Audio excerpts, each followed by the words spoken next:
with her, and and she says, "Why not? This is your drawing, so whatever you want to, that is the freedom." Exactly. Exactly. Okay, so Exactly. hello everyone, and welcome to another live as usual.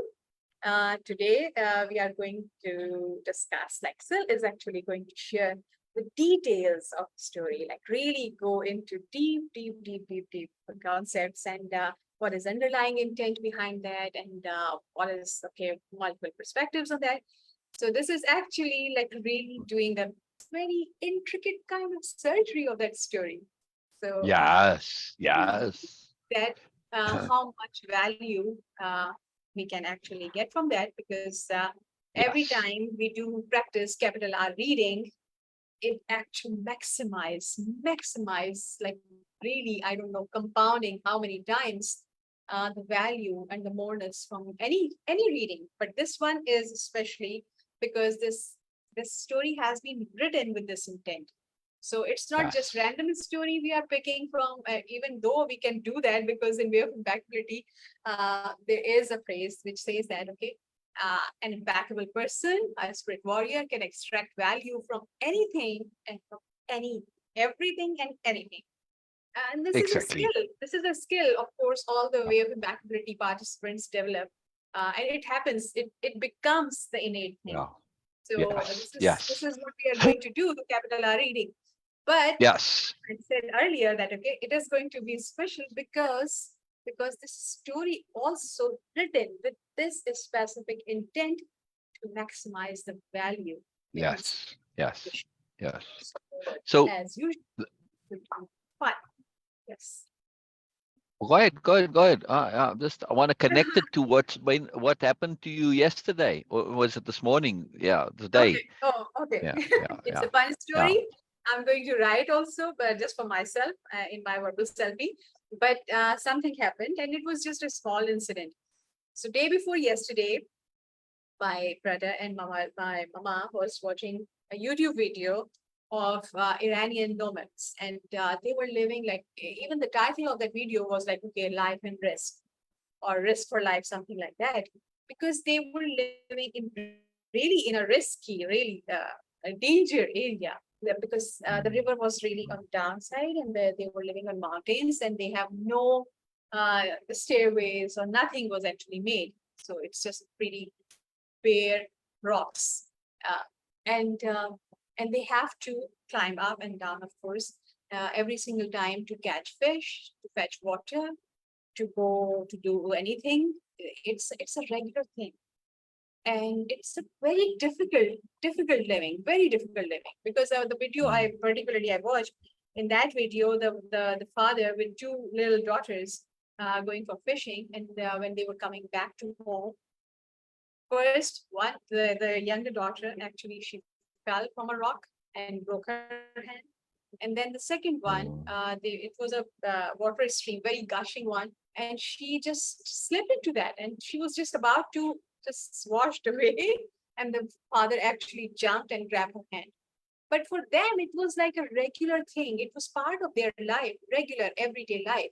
But for us, it was like, oh my God, breathtaking. So, but and really, literally, my younger sister was feeling irritated that why these people are living there. It's so risky, and young they have kids and all that. Anyway, so yesterday, me and my sister, we were going out, and to go to a bank, we just choose a back street which was actually ruined by the heavy rain and also some other calamities on that street.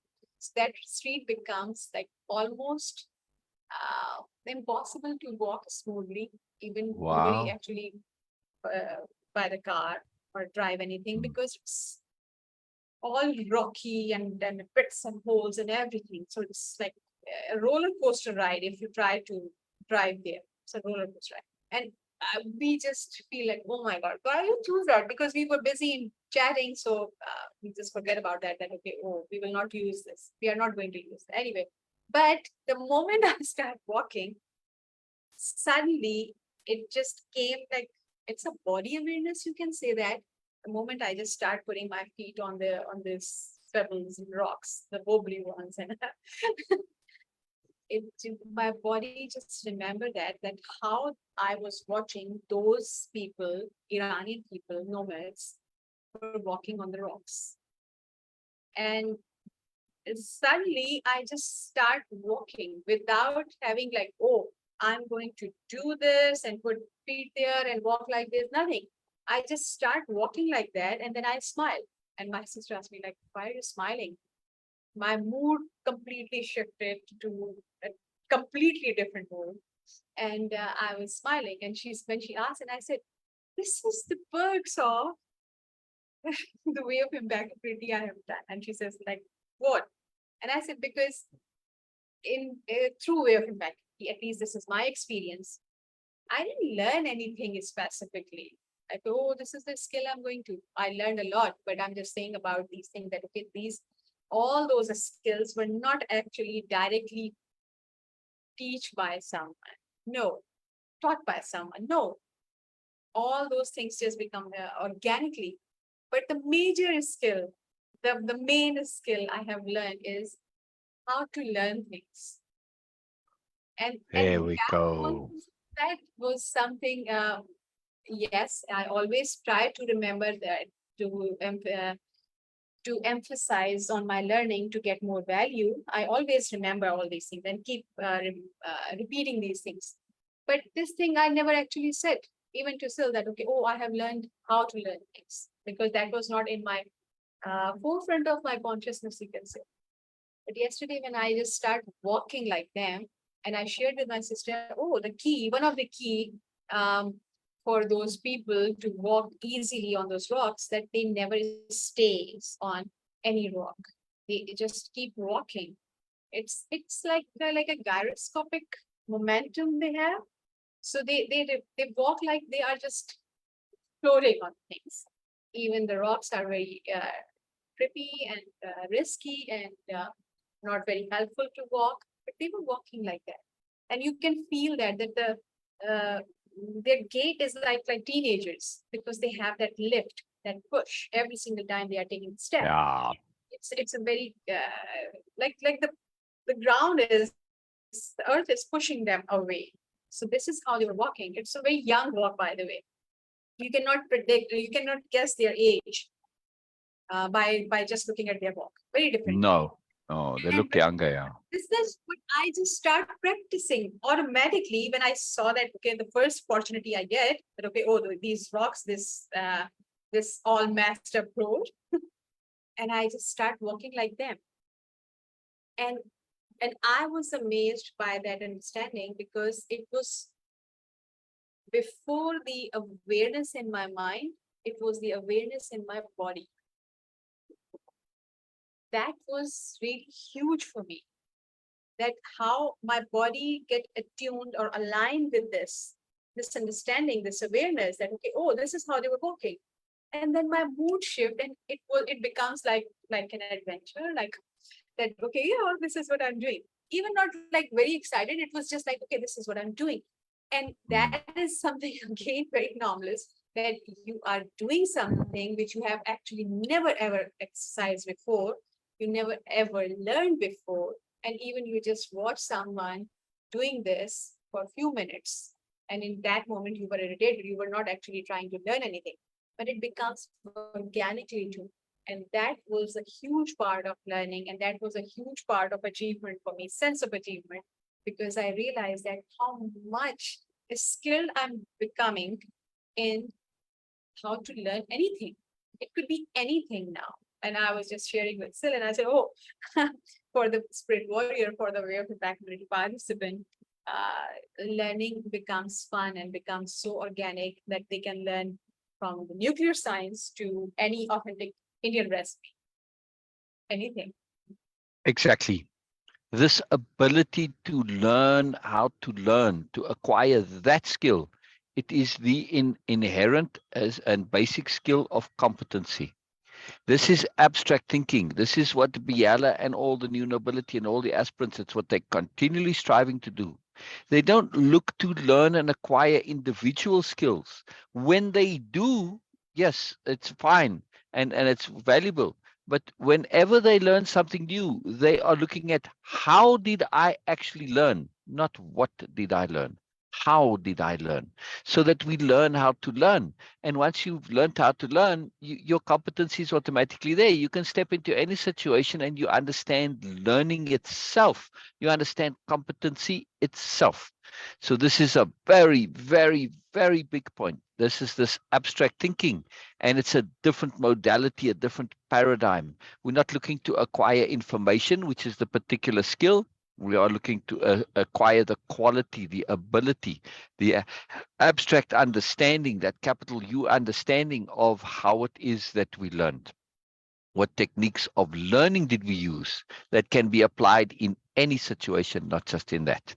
All right. Brilliant. Norma's here too. Brilliant. Brilliant. Fantastic. Good timing, Norma. Good timing. Good timing. We're about to get started. And today we're going to do things just a little bit differently. Today I'm sitting back and chilling, and I'm going to put my feet up in a moment. And Beena is it's all Beena. So Beena, you just tell me what you want me to do, when I need to screen share, when I must move the slides, whatever. And Beena's going to read, and Beena's going to, just going to be doing, and as things come up, and then she'll ask me and so on, and I'll comment here and there, but it's all Beena today. This is a big responsibility, but okay. Not really. I mean, it is, but it isn't. It Yes. is, but Okay. it Hello, isn't. Norma. Hello, But Elizabeth.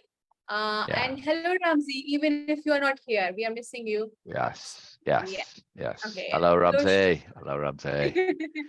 And Cher too, yes. Cher said she got as an appointment, so she won't be here. Oh, okay. So, Okay. before we get going, could you just tag someone, please? Will you tag Gaia?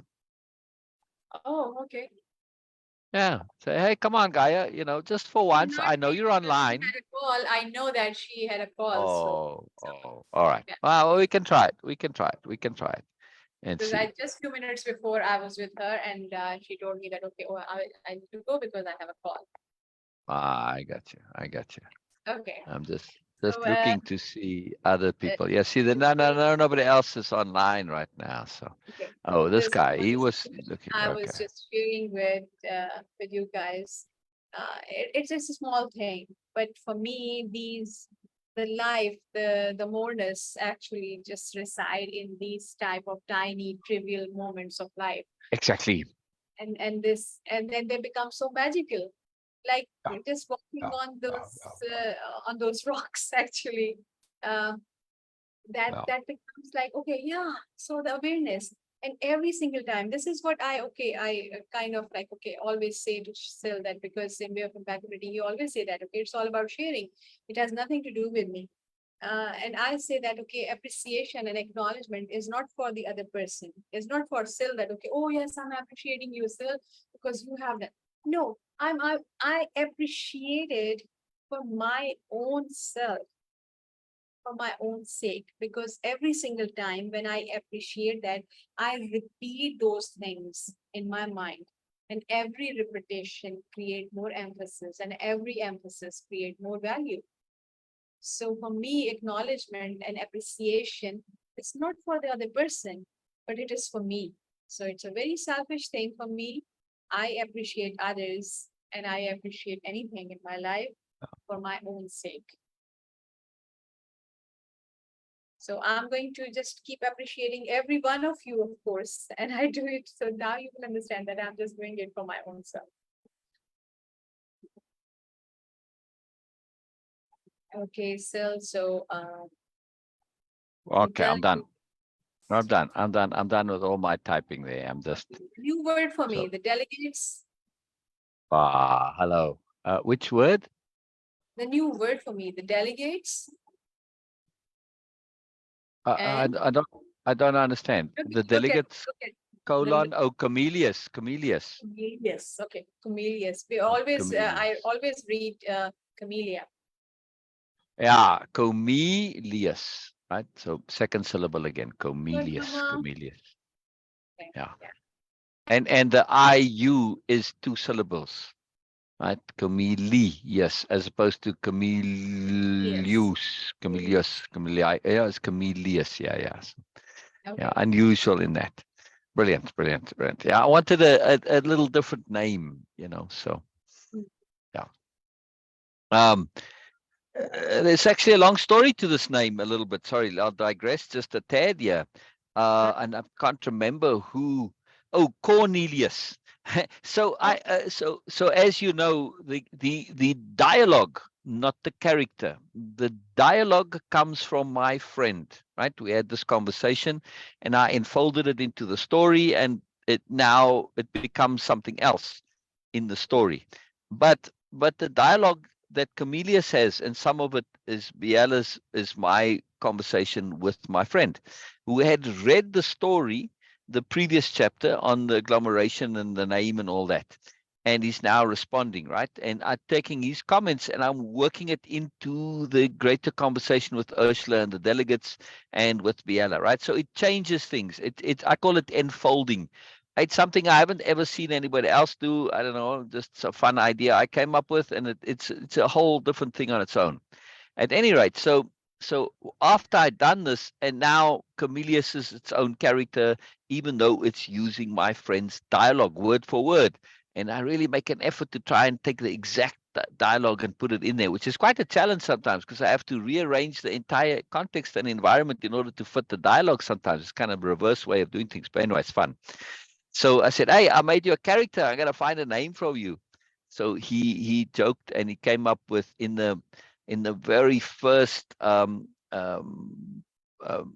Planet of the Apes movie, the senior ape, the one that was leading. His name was Cornelius. He kind of had not quite grayish hair, but he's a nice looking one. I got a picture of Cornelius somewhere. So he teased. He said, "Oh, how about Cornelius? Because I'm just a big ape." So now I can't call you Cornelius, but that's how Comelius came. So I said, "Nah, I gotta adjust it a little bit." So there's just a bit of fun, right? You can look up Cornelius, and if you Cornelius, Planet of the Apes, you'll likely see the picture. He's very famous, Cornelius. So anyway, so that's how all that came. Just fun, just fun. All right, so Beena, you read and comment, and I'm sitting back here and taking care of the comments. And hello, Norma. Yes, I said hello, Syl, on the first attempt. Ah, brilliant, brilliant. Hello from you, Norma, is always a special thing. Yes. It is yes. a beautiful thing. So we hello is a big deal. Hello is a big deal. Oh, Norma says hello, Beena too. So Yes, yeah, I just said, okay, so hello, back to you, Norma and Elizabeth. yes, So, wonderful, brilliant. okay, All right, I'm listening. I'm listening. So you got to prompt me and cue me. I'm okay. lazy today. Okay, I'm reading. It's our All right. custom to never leave a discussion or conversation until resolution is achieved. I digress slightly, but it's the most important point. I wish to emphasis this is a matter which is not only paramount, but is intensely and extensively explored. Those Emphasize. Yeah. explorations are in no way theoretical. Yeah, pause for a second. Good. They are paying attention. One of the central themes underlying awareness is the strategic application of ethics. These two concepts don't ordinarily go together, but they arise frequently when there is an awareness which goes beyond the immediate. The new nobility make every effort to develop this mindset. They are continually looking at the larger context. So before I page here, from a capital or reading point of view, the very first sentence, why is resolution capitalized? Oh, yes, because it's a resolution. Why does it matter? I'm assuming it's a big deal. That's why it's capitalized, Yes. right? Yes. And it is not a regular resolution. Yes. Yes. It is resolution in the greater context, right? Yes. As you're saying later there. So they work it all the way through to the end. And coming to that resolution is the application of thinking things through to the end. Yes, to the very Yes. end, as Biella says.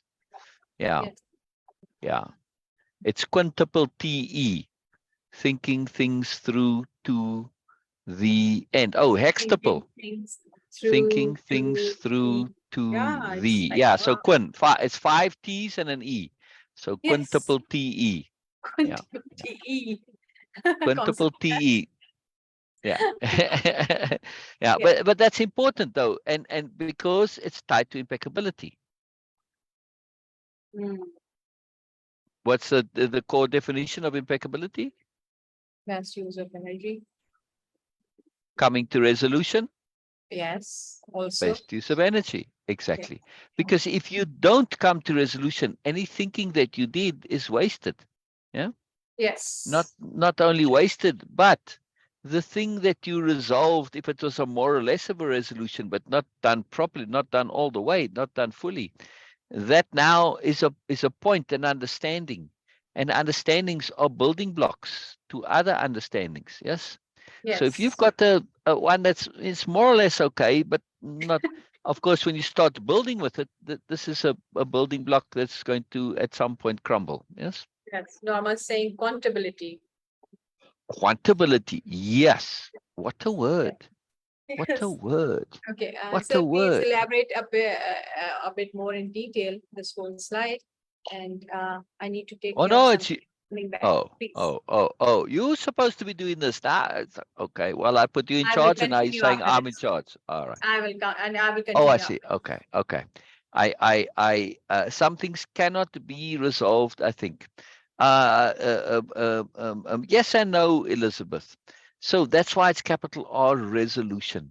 We go as far as we can, right? Like in the case with Biella coming to resolution in regard to Ursula. So she started off with Ursula. What's going on here? Well, I'm not sure. I don't know where my boundaries are. I don't know. Is she really interested or is she just polite? Right. So Biella didn't know what was going on, but she kept thinking about it. Right. And as she went on, she went as far as she could go. Now, as far as she could go is resolution for Biella. That's why it's capital R, resolution. That doesn't mean the situation itself is resolved. So us coming to resolution is a different thing to resolving the situation. Two entirely separate things. Yes. So in this case, right, she had a mystery, much like a detective. She followed the clues. She thought it through. She did all the deduction and unraveling and applied logic and sensibility. Now, she says, okay, I've defined the issue to its core elements. I need more data. Therefore, I am resolved. Now it's not a mystery anymore. Now it's simply a matter of waiting. Yes, the core question is sort of a mystery a little bit to a certain extent, but she's resolved it that she needs to get more data. And in this case, she figured out, well, the question really is, does Ursula want capital M more or not?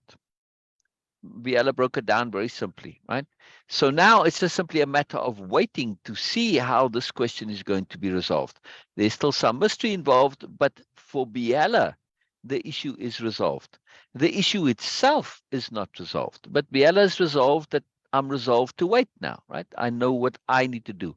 So even though some situations cannot be resolved, they can be resolved for us. In other words, when I say this is an unresolvable situation, I am resolved because I have clarity.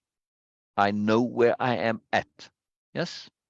So this is a very, very subtle distinction. And when we look at that greater context, I say, well, this is something I don't need to put any more energy into because it's a waste, because it's an unresolvable issue. Okay, leave it alone, in other words. I'm resolved that I know how to behave relative to the issue, right? And same thing, like in this case, Biella is resolved that, well, I just need to be patient and pay attention. Well, not just be patient, but also particularly to pay attention and maybe to ask questions and prompt and stimulate a little bit and kind of stir the pot a little bit there to see what comes out with Ursula. But she's confident that it will resolve itself, right? And so she's happy to just pay attention and observe. So this is very cool, very cool. I love this. And to get back to, I'm deliberately not engaging in the slide here, delaying as much as possible until our errant Beena comes back. This enormous magical word, quantability. For me, this is quantum accountability. Yeah. It's accountability in a quantum form, which quantum forms means that things are like in packets and you go into leaps of it, right?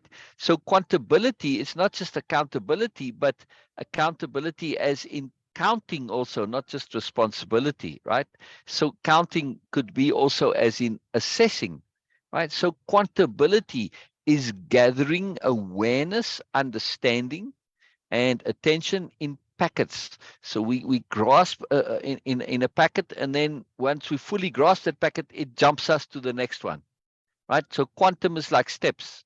It's not like a smooth ramp. A ramp is not quantum, but steps are quantum, right? Because you got to leap in these defined quantum packets, right? So learning is very quantum. Sometimes it's smooth, but most often it's very quantum. In this sense that learning is kind of like when we crossing stepping stones on a river, but these are magic stepping stones, the stepping stones of knowledge, right? So this particular river that we need to cross is not just an ordinary river. There are many different paths of where the stepping stones could go. Yeah, it's not just straight across. No, that it's the way you cross the river is going to depend much on you. So when you step onto the first stone, it's a huge, great big stone. You have to finish stepping on that stone. You have to step on all of that stone, explore all its corners, because it's a massive stone. You know, it's maybe, I don't know, who knows how big, but it's bigger than just one step, right? You can walk on it. So you have to explore the step. And when you finished exploring the step, then you now have knowledge and understanding. Your knowing and how you are changed by taking that step and determines where and how the next step comes. If you missed a few things, you've got most of step one. If you've missed a few things, step two is going to have those things that you missed inherent in step two, right? Because you need to learn that stuff you didn't, or you learned it, but not enough. You need to practice it now. So step two has that extra stuff that you need that is a function, is consequential from you taking step one, right? So this is a very, very profound way of understanding learning. That step two only can present itself once you finished step one, or step three for step two. Why? Because the formation of the next step is dependent on how you took the previous step, and also that you did at least take it sufficiently. If you haven't taken it at least for the most part, then the next step can't come, right? So you have to finish the steps before the next steps can materialize. This is learning. This is learning, and this is why we can't rush learning. This is why capital R reading is so important, because we are making sure to fully explore each step so that the next steps can formulate as appropriate. Yes, this is the magic of learning. And this, thus, is that quantum ability of Norma's concept, at least the way I'm utilizing it, right? So this Yes. quantum ability is a magical thing. It's this quantumizing of energy and of learning specifically. And that's where resolution is so important. When we come to resolution, even though that we don't necessarily have solution, coming to resolution is the completion of a step, and then we can quantum leap to the next step. Yes. So this quantum ability, it is an ability to quantumize, which is a very profound word. I'm adding your word to my dictionary of power, Norma.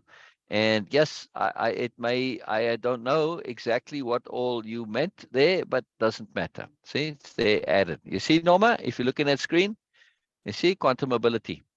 And look at the previous one. Preemptive energy investment. Let's see, necessary effort. I don't know. There was multiplicity of option. There was something that I put in here that came from Elizabeth too, I think. Anyway, Doesn't matter. So powerful stuff, right? Added to Dictionary of Power. Very important. Yes. So quantum ability, it's a very powerful skill. And it's basically associated with coming to resolution. So the example I always use, Elizabeth, just to finish on this,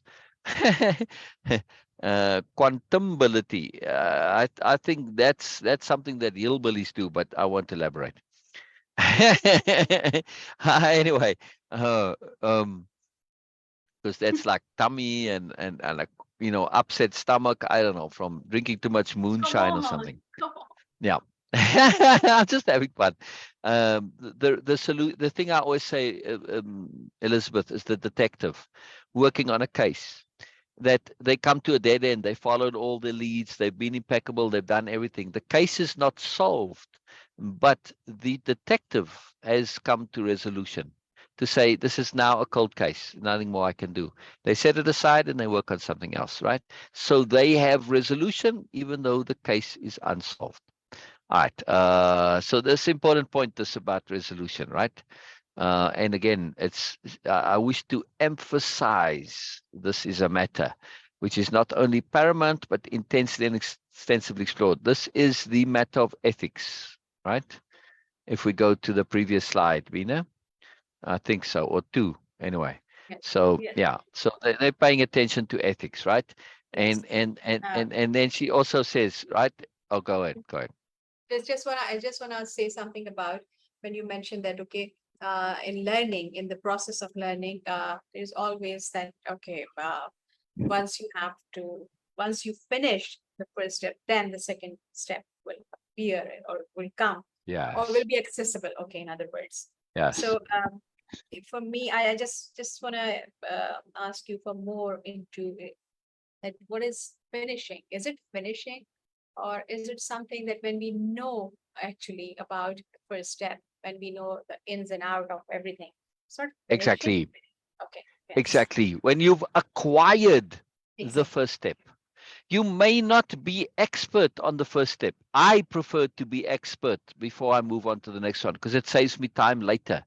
Because if I have taken every effort to know step one inside out thoroughly and fully, then step two can be simpler. It doesn't have to repeat things. It doesn't have to elaborate, right? Because I get it, right? It doesn't have to say, well, you kind of got it, but you need a little more. Yeah. So I like to really take my time, in other words, to do a capital R reading, capital H hearing on the step that I'm on. So that by the time I get to the next one, I can go completely new. I'm ready. I've not only gotten the information, but I've also taken it so far as to be able to use the information. In other words, I have taken the learning and gone to the next step, which is application. Because if I don't learn how to apply it and put it into action, that's going to be in step two. See, it has to be. You see? So I like to finish everything first before I go to the next step. It's a very profound way of doing things. It is an incredible way of now leveraging competency as well, since competency is on the menu today. Yes. Yes, yes. In other words, I'm fully prepared. I'm fully prepared for step two. I say, bring it on. I've got step one down. Step one is mine. I own it. It's mine now. I've not only implemented it, made it my own, I've also been practicing it to the extent where I've got self-proof that I know it. I own it. It's me now. Right. So now I can learn something new. And I'm not looking to learn something new and still refine my learning of the old stuff. It's a little bit inefficient. Yes. I want to have that maximum efficiency so that I essentially learn with all of my attention on the thing to learn. Then I've got it and it's not diluted. I really, really do have it, goes into my body and I can move on. It's a very profound mechanism. It's the whole idea behind the takeaways and the repeat backs and the tasks and exercises to do exactly that, slide by side basis. It's what we're doing now, right? It's what we're doing now. Yeah, bring it on. Exactly. Bring it on. Yeah. I love it, Norma. I love it. I love it. I Yes, love it. Yeah. yes. Yeah. So thank you so much for sharing, because this is something I was keen for you to elaborate a bit more, because this is so Yeah. crucial for the learning process, that Yeah. it's not about just, okay, as you said that, okay, it's your personal preference to have like become really an expert on Exactly. but it is not crucial. Yeah. Once we Right. know the ins and out and we feel that okay, we are aware of that what is the process, Yeah. then we can Yeah. move Yeah. on to, Yeah. because Yeah. sometimes you don't have that much awareness Yeah. at the time, which is of course not our fault. Sometimes we don't have the circumstances appropriate for Yeah. just spending more time and energy into this thing. So it is Exactly. appropriate. Again, it's coming Exactly. back to the concept of appropriateness. But Exactly. crucial requirement is to be aware of the ins and out and whereabouts of the first step of learning, Yes. Yes. attention, Yes. and I, then move I I on. need to correct something. I Yes, did please. say to be expert, but that's not actually accurate. I Okay. used to use the word mastery. I like Okay. to master a skill or a learning. But Okay. master doesn't mean to be an expert. It doesn't. It actually means competency. If I've Okay. mastered a skill, it means I'm competent in that skill.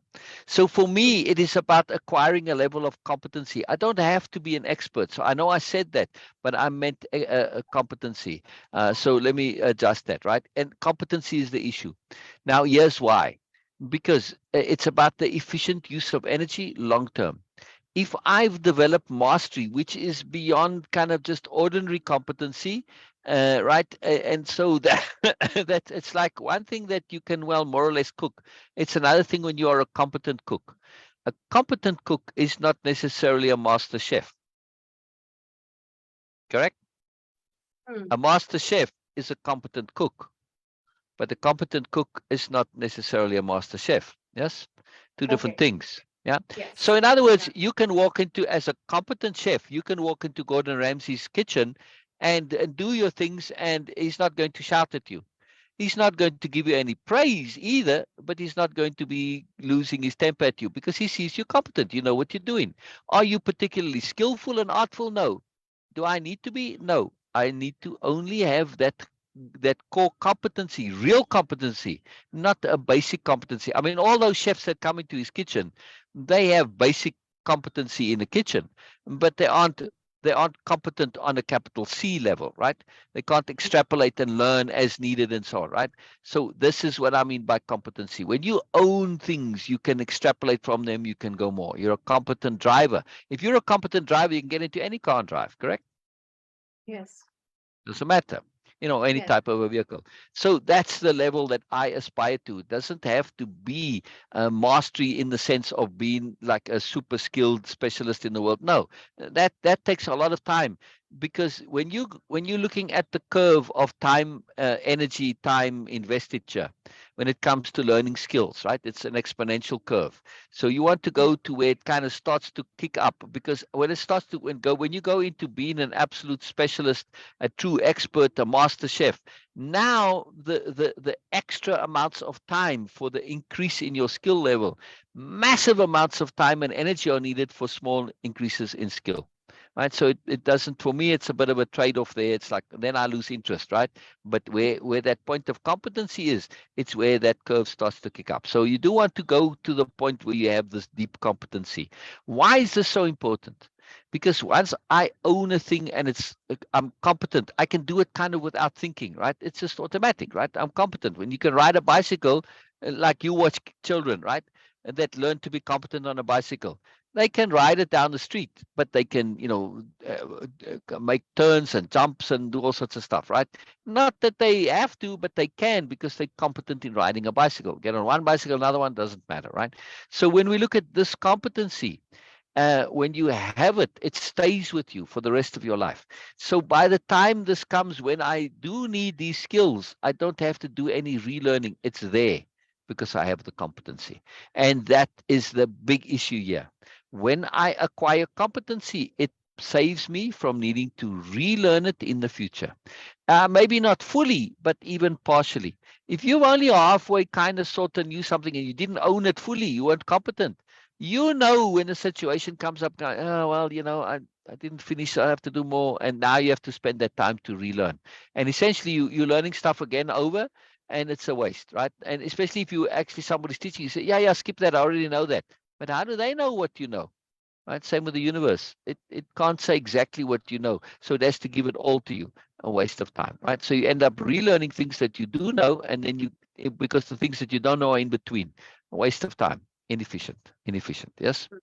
So Yes. either don't learn it at all and say, well, I don't need to learn it now, and set it aside and say, if I did need to learn it, I'll learn it then. Or learn it properly. That's it. That's all I'm saying, right? Energy Yes. usage. Yes. Energy usage. So very good. And this is where, the new nobility are applying this to everything, right? That's their wow, right. Yes. Okay. Brilliant. Norma is being super technological there. I love it, Norma. I love it. So Norma watching on the big computer, the big screen, but she doesn't have sound there. So she put the sound on the phone, and now she can see beautifully and big. So hold Yep. on, Norma. Sorry, Beena, I have to take a little bit of liberty here Yes. to just do something and see. Okay. Hello, Norma. How are you?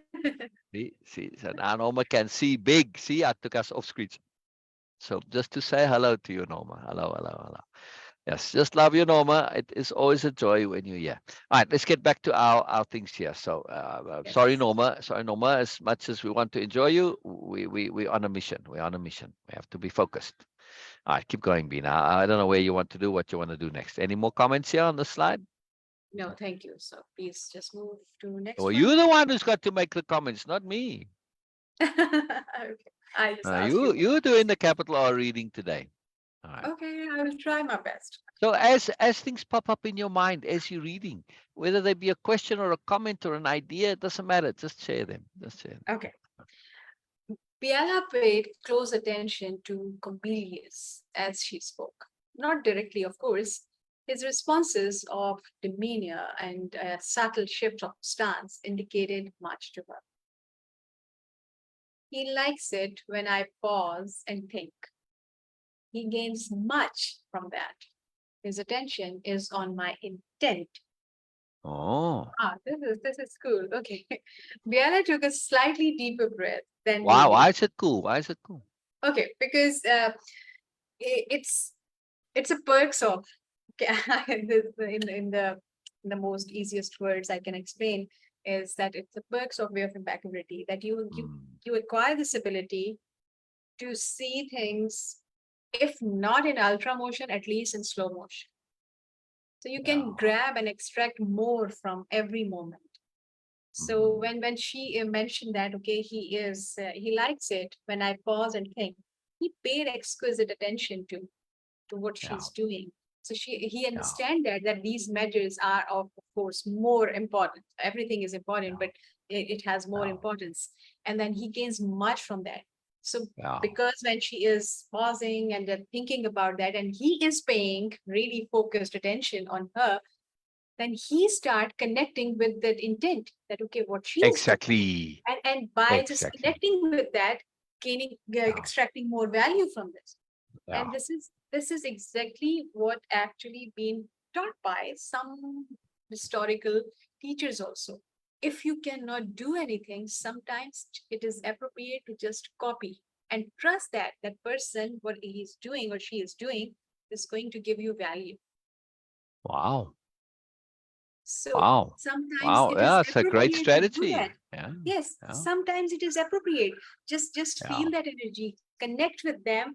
As like copying is not a nice thing uh, in general terms, but sometimes it is appropriate when you are not getting the bigger Yes. picture, when you are not getting Yes. more value, when you're not able to see the more perspective, abstract Yeah. perspective, Yeah. or even the local one, not necessarily Yeah. the abstract one. Yeah. Yeah. Sometimes we are not focused enough.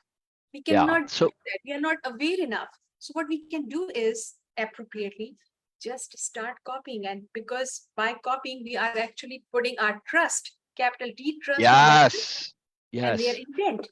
Yes. Now, in that circumstance, as you describe, is it copying in the sense of saying I want us to own it? No. Is it No, copying in the sense of I'm copying in order to test it, to check it? yes. Right? Connect That's with that's that how intent. that's what the intent is, to copy with the purpose of exploring it fully, as giving it a thorough full test. Yes. Yes. Ah, Yes. So, Wonderful. that's Fantastic why I point, was saying, Beena. okay, this is so cool that, okay, he is actually, Yeah, because he is paying exquisite attention to Biella, yeah, that yeah. at what point she is thinking, why she has a pause, okay, and because the matter of consequence, okay, in the Little Prince vocabulary, it's a matter Oh. of consequence why she is paused, why she is thinking.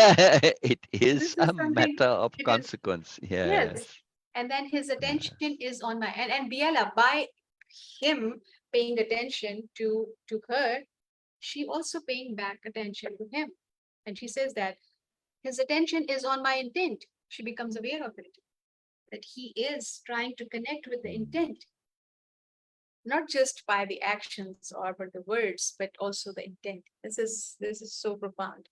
Once we acquire this ability, once we acquire this skill to not get distracted by actions or words, but look for and connect with the intent, everything Yes. change.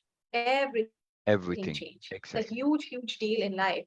Once we can Yes. actually understand and can trust someone's intent, even universe's intent, whole Yes. life, whole universe Yes. will change for us.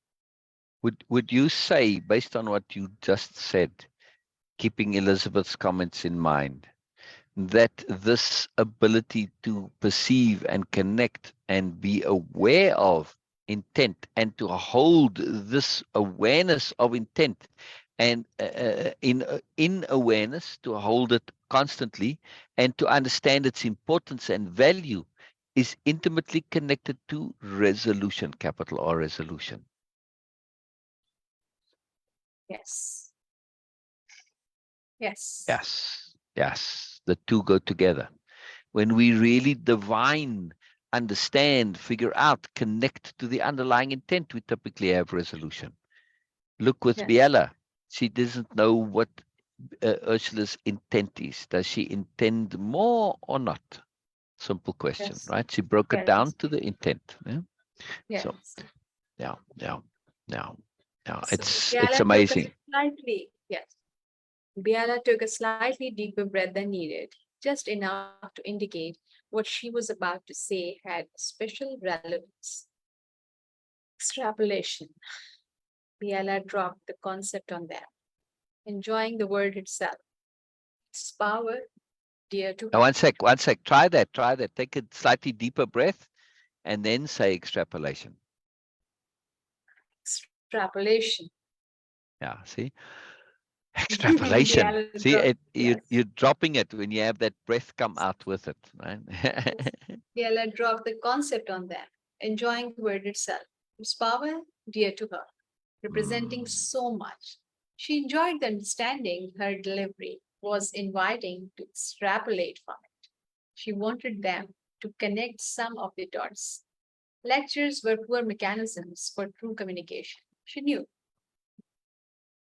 This is you okay. Well, first that she not only just say the word extrapolation, like dropping the concept, but mm, also she actually practically did that because she said that okay, yes, the way she delivered it, the way she was actually paying attention to everyone and yes, understanding their intent, and then she dropped the concept of extrapolation, which actually invites them to extrapolate about.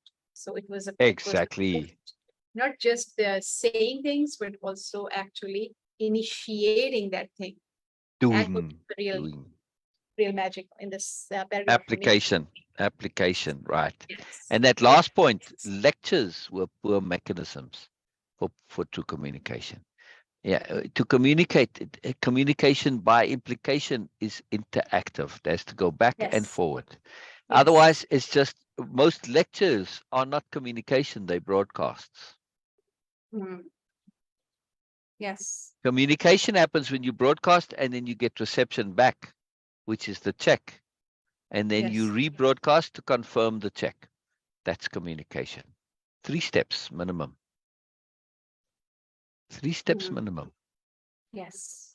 Yes. Broadcast, rebroadcast, confirmation. Right? Yes. It's that reception. You're saying this is what I received, then Is this accurate? Yes, it's accurate. Now we've got communication. If it's not, then you say, well, I didn't quite understand. Now, that's not a fault of the broadcast necessarily, right? It's just saying your broadcast isn't appropriate for my particular receiver. Can you package it differently, right? So, okay, we need these protocols for you. We need this, yeah, and so on and so forth, right? If we take it in pure like communications from an internet communications point of view. Yes, when we were Yeah. reading telecommunication history, uh, it was about like they were saying that okay, how the data actually has been transferred. So first it was just the data Yeah. is moving, Yeah. and then Yeah. they added the header and the footer into it, which is like okay, having the Yeah. receiver's Yeah. information and the sender's Exactly. information, and then of course some information about to Oh, avoid the no. collision and use the copying and all these Wow. things. So even just in one capsule, they have this header and footer attached to that to avoid. Yeah. So the Yeah. communication, as in Sill's words, that communication is a haphazard business. We need to Very have this information and reconfirmation, not exactly. just because of okay, what I think, because mostly the poor communication and the problem in communication it starts with when everybody is keen to just share things, just deliver things. Yeah. So, and Yes. in way of impeccability, this is the first thing which we are Yeah. on continuously and constantly emphasize on that. Okay, first we have to make sure that whatever the other person is sharing, we are paying exquisite attention by practicing capital H hearing and listening and hearing them, and then make it confirm that okay, whatever they were sharing in their own words, Yeah. confirm that Exactly. by the So feedback, and then we start sharing our views on it yes. to avoid the Yes. collision and to avoid any Yes. haphazardness. Exactly. The haphazardness comes from assumption. Yes. When they started in electronic communications, right, there was a assumption that reception is going to receive whatever you broadcast. It's like, duh, well, these are machines or whatever, right? It's like, come on, how is this going to happen? You send it's like, duh, it's going to be received what you sent. But then over time they discovered, and there were a lot of problems with this, right? Things were sent and you assumed the other side received what you sent, but they didn't. They received it slightly differently, and then they acted on what that difference was. And of course they end up doing completely different things sometimes, or different enough that it causes a problem. And then they say, yeah, but you said I must do this. I didn't say so. Yeah, but you did. Look at the message. And then they show the broadcast, and oh, then it started to come with the checks. Right now, and this happened. These are actual real world examples, yes, that where these problems came about. I mean, you can go and look them up, but we don't think this is the case between us as people. We assume what we say is actually received. No, seldom, Yes. seldom, Yes. seldom, seldom, seldom, seldom, seldom. This Yes. is horrifying. This is horrifying to realize, but it's important. It's important to realize. And we see this in the magic of Elizabeth's queries, right? Elizabeth is letting us know, hey, what you broadcast, it didn't quite come to me. I'm assuming it made sense for you, but it didn't quite make sense for me. Can you elaborate, please? I love this, Elizabeth. It's a big deal. It is communication. It is communication. And then you're taking it internally and you're saying, well, let me see. Okay, at first it doesn't sort of make sense. Let me see if I can make sense of it. So I know I got a broadcast that's maybe missing a few little pieces. Let me see if I can reconstruct it, right? Because that is sometimes what your software will do. It will clean up your things like a grammar editor, right? You receive the thing, it was in perfect grammar when it came, but you received it in poor grammar, and you run it through the software and it cleans up the grammar, and okay, now it makes sense, right? So this is what we do, but we need to take it to a conceptual level from an understanding point of view. And this is what we've been seeing with Elizabeth doing. Yes, it's a wonderful thing, Elizabeth. It's very Yes. powerful. Yes. Very, very And powerful. we can Both the feedback and the internal processing. Yeah, go ahead. yes. Yes. We can see that in the funny game Chinese Whisper, that okay, how things and Yeah, messages actually been transferred, and we'll see exactly. that because in that game we can now I can see that Yeah. okay, how the person is so eager to deliver it, not receiving it. Yes. Their whole tension in their body is saying that Yeah. okay, I want to deliver it to someone.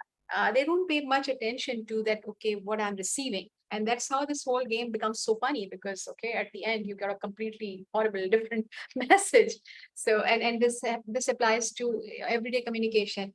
On surface, in the beginning, it seems, at least for me, it was like, okay, it is too energy consuming to go back again and again, repeating the things and doing all these things, because we are so accustomed and used to with the lazy communication. Yeah, yeah, So yeah, that becomes like a stress on us. yeah, But when things are like really, really important, we need to be thorough. We need to invest a bit more energy in communication to avoid. Of course, exactly. completely eliminate any misconception or confusion. It is going to be over time by repeating. Yeah, But that's why yeah, repetition is very important. But we can avoid maximum number of yeah, and yeah, confusions. yeah. So what you're talking about, this communication point, Mhm. we went over all these again, so we're not going to go into them before, but I just want to kind of comment on this one here. I feel like I've been in that kind of situation before, where complete autonomy can lead to consensus. So, acting on your own, if you applying the tools of impeccability, thinking things through to the very end, you are perspective shifting to multiple perspectives. You are open to receptivity. You assume it makes sense, reverse engineer, and giving it your Yeah. impeccable best. Yes. And if it then Yes. doesn't, then you can say, well, okay, maybe there was a communication flaw. But this is what the new nobility are constantly doing.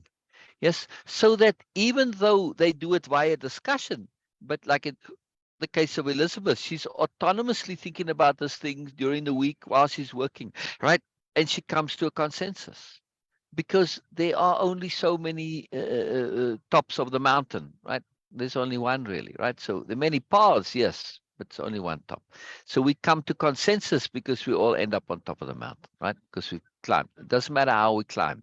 So that complete autonomy means, yeah, I took a different route to you, but here I am. Okay, yours was kind of nice and quick. Now that I see it, mine was like all up the ice sheet face, upside. Okay. Well, now I know. But it doesn't matter. You're there. See? So this is very important to understand that our particular path to capital U understanding to resolution is individual and vary, but it all leads to the consensus in the end. Venus connection dropped. Venus connection dropped. Are you still with us, Elizabeth? If not, then I'll chat to Norma. It's you and me, Norma. It's you and me. Hanging out in the garden. Look at the garden we're hanging out in, Norma. Isn't that just too wonderful? It's got the little canal there and everything. So this is a different garden to yesterday, by the way. Well, maybe it's the same garden, but a different angle. You see, it's a little path here. And then the path goes along the little canal over here. And there may be little boats on that little canal every now and then. We don't see them, but it's Nobelia. And there may be, like little toy boats floating around that are powered by little AI thingies, and they just do their own thing, and they're just there for fun and joy and moreness. There may be some if it's moving water, it will be generating power. I'll talk about that with alternative power, right? From the young man's explorations, he had some marvelous inventions when it came to alternative energy and to utilize things like moving water. Very cool stuff. So I see something else here. Do you see this too, Norma? Does that look like a tree or a branch that's fallen down there? Or is it on purpose? I don't know. It's very interesting. Very different. See all the different paths. So we're strolling along, Norma, hanging out here. I think actually I'm a little lazy today, so I'm sitting down in the flower bed over here. What do you mean, Syl? You can't be sitting on the flowers? Why not? They'll grow again. It's very lush here. It's very fertile. They grow again. Anyway, I'm hanging out with Norma. Maybe we're sitting on the grass patch right here underneath me. Is there a grass patch here? I don't know. I see I brought my cushion along. I have a bony backside, so I need some cushioning there. There's probably some grass here underneath us, so all good. All good. Are you still here, Norma? Are you still here? Oh, concrete on the edge. Yeah, beautiful. When do you get time to garden? Oh, Ymilse is here. Ymilse. Ymilse. Right. I'm getting the pronunciation right. Hello, Ymilse. Hello, Ymilse. Hello, hello, hello. I'm just having fun. Beena was here a moment ago. Her internet just dropped, and Elizabeth was here. Elizabeth probably working, so she just intermittent, and some others couldn't make it today. And so I'm pleased to hear, Ymilse. I'm pleased to hear our topic today, and that we're doing the capital R reading. We're going over this again, but our topic is about learning how to learn as a deeper theme. Yes, and the fact that when we really make this effort to understand how learning itself works, we learn to be competent because we understand what competency is, not just to be competent in a particular thing, but to develop the quality of competency. I suspect you've known people like that. They're just competent people. Like, I mean, you can look at mothers. Some mothers, boy, everything is this challenge for them. They're always like, oh, they're always kind of not knowing what's going on, and they do everything kind of halfway, right? They just sort of, it's always a mess, really. And other mothers are just inherently competent, right? Whatever they do, even if they've never done it before, they do it competently because they've learned competency as a skill, not individual skills, acquired a competency in the individual skill. No, they've learned competency itself. And this is a very, very powerful point. And then we were also talking about communication and how communication and broadcasting are two different things, like lectures. If you're giving a lecture, that's not really communication. It's just a broadcast. You're broadcasting information and the story. Now, if in actual literal like internet or radio or communications, electronic communications, in other, well, actually it could be with written communications too. If you only broadcast, this is not effective. When they first started, especially with electronic communications, they assumed, well, because it's electronic, that when I broadcast, well, what I send out is going to be received as I send it out. It's electronic. These are machines. How can it get messed up? But they soon discovered that machines are no machines. Whenever you're working with electronic stuff, there's all sorts of stuff that can happen that can degrade your communication. So what you send doesn't always come out the same way at the other end, right? And so therefore, and I shared this example earlier, that somebody sent like instructions to do something, and the people on the other side, very diligent, they followed the instructions exactly as received. Turns out that when the broadcaster came and looked and said, but why didn't you follow my instructions? I said, we did. We followed them to the letter. No, you didn't. And they pulled out the instructions. And then the receiver said, oh, wait a second, that's not the instructions that we got. And they pulled out their copy of the reception and they compared the two and they saw there were substantial differences, right? These are real world examples. This has happened many, many times, which is why for communication, you have broadcast and then the receiver sends it back for confirmation. And then the original broadcaster sends back the confirmation. So you got broadcast, reception, confirmation. 3 steps, minimum of 3 steps, and then sometimes it keeps going a bunch of times until the original is, you can say, yeah, I've gotten all the parts, it all compares, it all matches, we're all in agreement, yes, thank you, okay, off we go, right? So it takes quite a bit of doing sometimes for that to happen, but it's very important to understand that we would not be able to have this conversation now over Zoom or typing, right, if this wasn't the protocol involved. So whenever you type something on the internet, it's going to the other side, it's coming back, and then you said, yeah, okay, you got what I said, right, at least 3 times. Every back and forth, back and forth, back and forth, right? But we don't do this with people. We don't do this in conversations. We assume what we say is what is heard, and not always so. Not always so. So it's a very, very powerful thing. Very, very powerful thing. I'm thrilled you're here, Ymilse. I'm thrilled you're here. I'm thrilled you're here. So we're going over the story, you know, the chapter 4. And we're in a situation where Biella is being tasked with showing these delegates that have come to Nobelia to know more about the agglomeration.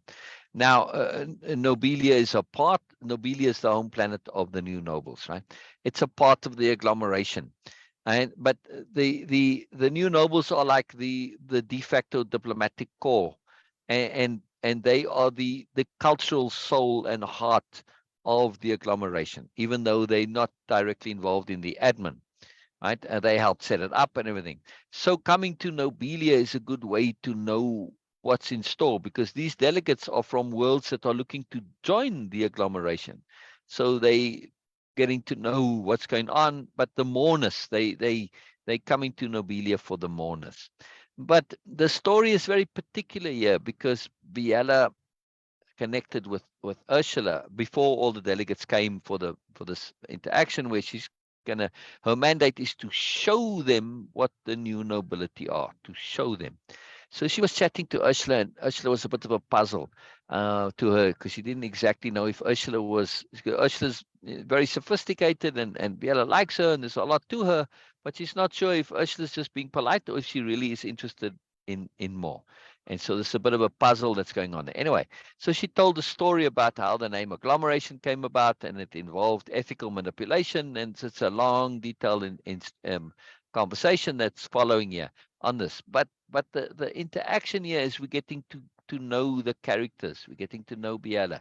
We're getting to know Comelius, and getting to know Ursula through this interaction, and later on some of the delegates also. So this is kind of fun, right? So I'll read a little bit more, but I'll pull out the moreness of what we read, right? That these implied morenesses, and that's capital R reading. Capital R reading is all about paying attention to implications. Biella, spare the quick. Oh, let me screen share. Let me screen share. And I mean, Ymilse, you make comments anytime. You're welcome to come on Zoom too if you want. Just let me know. I'll send you the link. I'd love to. Then you can comment directly instead of typing it. That's a little bit more quick. Biella spared a quick glance at Ursula, hoping she would join in. But Ursula clearly indicated with her body language she was enjoying the interaction between Biella and Comelius. So look at the implications here, right? That Ursula, right? Biella wants her to join in because Biella wants more information about Ursula. But Ursula has got the savvy to step back and observe, because in a couple of slides before, Comelius started talking and Biella's now interacting.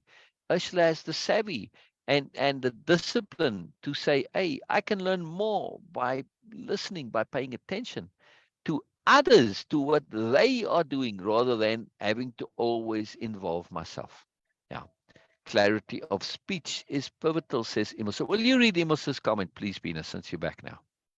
By the way, it's all Beena today. I'm not supposed to be doing much Oh, here. my network dropped, so sorry for that. I was so That's keen, all and right. I just came back. Keep So, going. Keep going. oh, Yeah, welcome. please. Oh, hello, Ymilse. That is so Yeah, sweet. Okay, thank yeah, you. Thank you yeah. for Oh, coming. Beena says it nicely. Beena says Ymilse. Yeah, Ymilse. Okay. Ymilse. Clarity of the speech. Okay. Sorry, my screen was just moving a bit.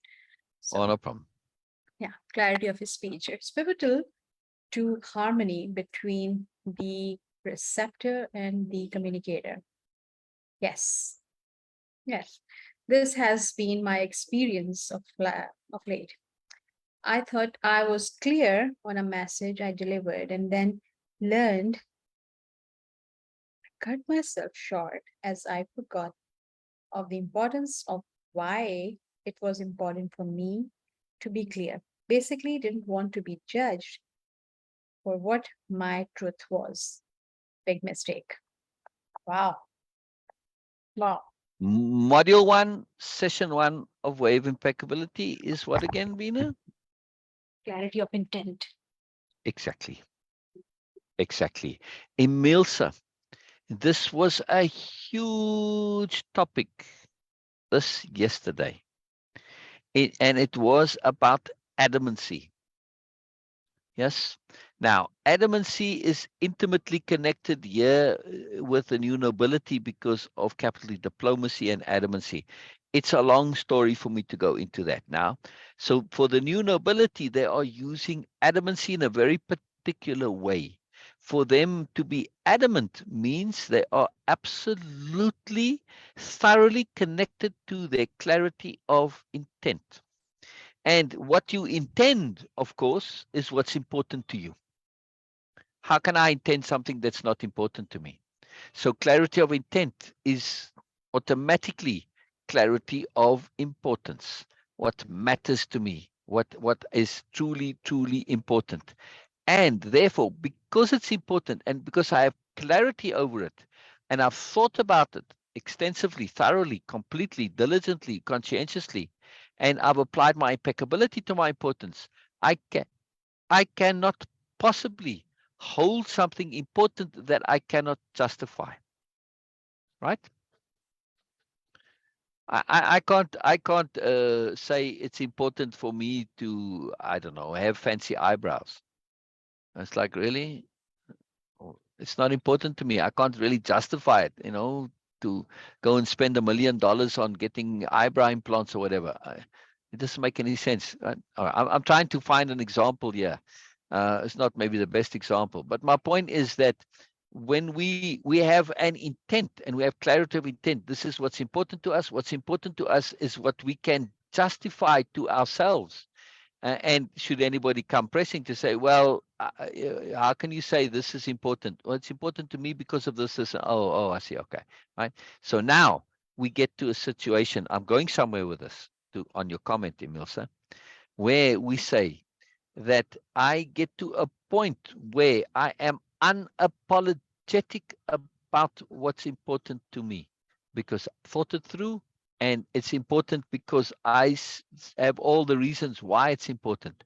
If I am in a situation where I have done this effort, this due diligence, my impeccability applied to importance, I cannot possibly apologize. Therefore, if somebody comes or anything comes and presses on my importance, I will be adamant. Because my importance, my intent, what I deem to be important, it is unchallengeable. So I'm adamant when it comes to it. So I don't compromise. Yes, my honesty. This is important to me. It's unchallengeable. There's no possible way I am going to say, no, I'm not going to be honest. Right? So if somebody's pressing on me to be dishonest, sorry, this ain't gonna happen. Sorry, I'm going to be adamant on my honesty. And in this situation with the communication, right? Like you said, you forgot of the importance of why it was important to me. And to be clear, right? If we now tap into that clarity of intent, we know why it's important. And we are clear about not only why it's important, but what is important, both together. Because intent is the what and the why put together.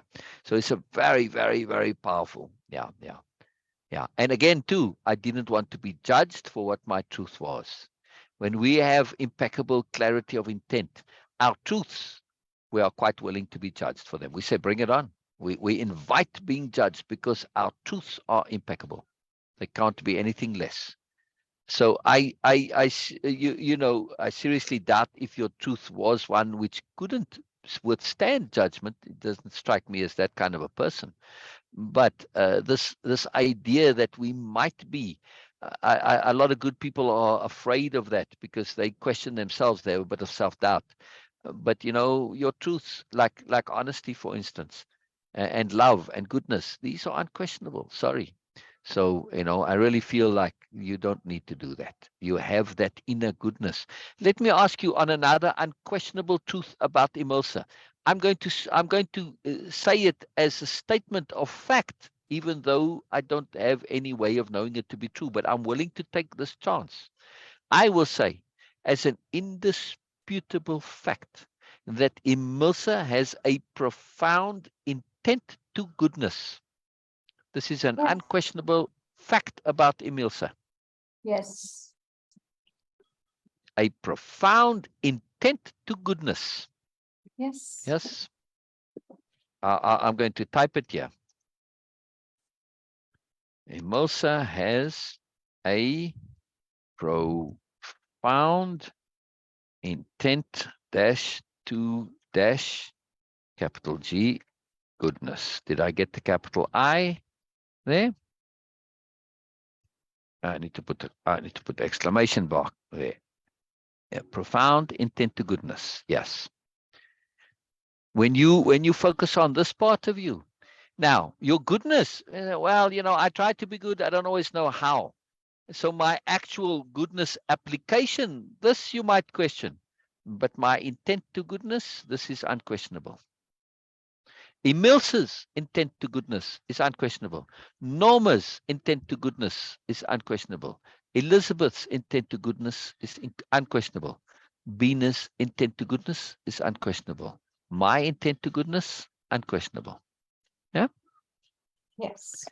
My application of it, that's a different matter. This is my learning. I'm constantly trying to learn how to apply my intent to goodness in more appropriate ways, because there's always more, a bigger context and all this. But my intent, this never wavers. Never, ever, ever, ever. Right, Ymilse? Is something that I cannot possibly apologize for.